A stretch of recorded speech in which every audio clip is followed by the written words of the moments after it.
Shama akkam jirtu jaalatamtootaa fi kabajamtoota hordoftoota maatii TV Miidiyaa.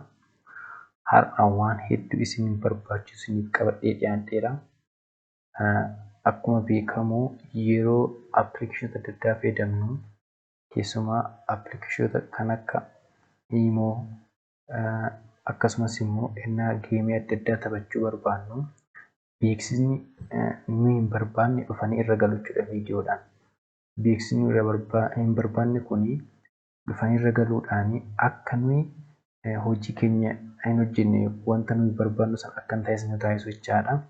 Sababii kanaafuu keessumaa yeroo yuutuubii taphachiisuu barbaannu beeksisni hin taane yookiin immoo beeksisni nama yuutuubii taphachiisuuf sanas hin fayyadamne irra dhufee galuudhaan yeroo inni jeequtu jira jechaadha. Keessumaa appilikeeshinoota konnekshinii qaban yeroo fayyadamnu beeksisni nuyi hin barbaanne viidiyoodhaan dhufee irra seena jechuudha. Akkasumas immoo beeksisni dhufan kun kan ija keenyaaf yookiin immoo ilaalcha keenyaaf illee gaarii hin taane yeroo dhufan irra galan ni argina jechuudha. Sababii kanaaf beeksisni hin barbaanne kun akka inni nurraa hafuuf yookiin immoo akka inni dhufee hin jeeqneedhaaf maal akka goonu siitingii bilbila keenyaa keessaatii maal akka sirreessinu har'as nutti agarsiisaa nu faana ta'a. Wanti isin beekuu qabdan beeksisni yuutuubeera sana ni fayyada. Kun garuu isa miti. Beeksisni dhufu kun namoota yuutuubii yookiin immoo namoota yuutuubeerota ta'an kan fayyadatu hin taane yeroo appilikeeshinoota adda addaa fayyadamnu akka wanta barbaanne sana fayyadamneedhaaf kan nu taasisanidha. Keessumaa yeroo Imo fa'aa fayyadamnu, WhatsApp fayyadamnuu fi appilikeeshinoota konneekshiniidhaan tajaajila yeroo fayyadamnu kan nu jeequdha jechaadha. Sababii kanaafuu isa hojii keenya irraa nu jeequ kana yookiin immoo hojii keenya irratti dhiibbaa qabu kana akkamittiin ofirraa dhaabsisuu akka dandeenyu yookiin beeksisni hin barbaanne akka inni dhufee bilbila keenyarra hin galle akka nu gochuu dandeenyu isinitti himaa. Karaa salphaatiin waan muraasa isinitti agarsiisa siitingii keessatti jechuudha. Siitingii bilbila keenya keessatti haala na caqasaa. Kun eenyu nu fayyadu uumaa hojii keessan yookiin immoo yoo geemii taphatu ta'e yoo keessumaa konnekshinii adda addaatti nama wajjin odeessuu barbaaddan ta'e isin jeeqa jechuudha. Gidduu galuudhaan viidiyoo adda addaa jechuudha. Kanaafuu isa yuutuubii irraa dhufee nama yuutuubiira sana fayyadatu hin taane yeroo isin wantoota adda addaa fayyadamtan appilikeeshinoota adda addaa fayyadamtan kan gidduu dhufee isin jeequ isinitti agarsiisa. Haala hordofaa kallattiiwwan gara viidiyootti. Jalqaba maal keessa seennaa? Siitingii keessa seenna jechuudha.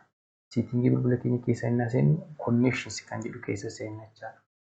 Konnekshinsi kan jedhu keessa erga seenneetii more connection setting kan jedhu kunoo isa kana keessa seennaa. Erga as keessa seenneetii maaltu nu dhufaa? Isaan kana keessaati private DNS kan nuun jedhu nu dhufa jechuudha. Private DNS kan akka kanaatti xunnaa.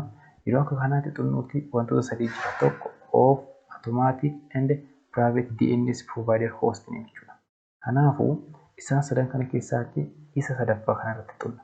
Private DNS provider hosting irratti erga xunnee ani ofii koo guutee waan jiruuf naa dhufee jira. Isin bakka duwwaa kanarratti dns.adguard.com kan jedhu kana guutu jechuudha. Sirriitti otoo waa tokko keessaa nabbisiin dns.adguard kan erga guuttanii maal jettu erga kana sirriitti guuttaniiti save jettu jechaadha. Yeroo save gootan akkasiin amma argaa jirtan kanatti save sinii ta'am. Kanaan booddee beeksisni hin barbaanne yeroo isin appilikeeshinii fayyadamtan dhufee isin jeequ guutummaa guutuutti isinirraa dhaabbata jechuudha.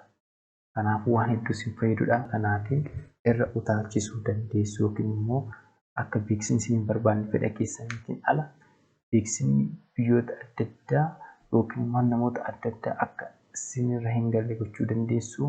Haala kanaa itti fayyadamuu dandeessu. Bilbila keenyas ta'ee haala kamiiyyuu haala salphaatiin wantoota fayyadamuu dandeenyu chaanaalii yuutuubii kana irratti qabannee isiniif dhiyaannaa. yuutuubii keenya subscribe, like, share gochuudhaan nu jajjabeessaa. Galatoomaa.